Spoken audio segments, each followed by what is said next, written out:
настроением голосуете сегодня? Очень добре, хорошим настроением. Настроением пришли сегодня на голосование? С самым наилучшим настроением. Я воспитана в том духе, когда патриотизм, все это было. Я считаю, что мы правильно делают те, кто приходит и свой голос отдает здесь.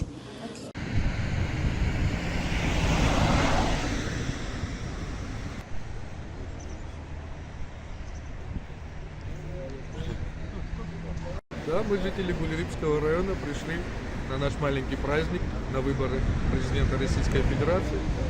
Голосуем за стабильность. Настрой очень позитивный. Видно, что люди идут с желанием, с большим. Ну, поскольку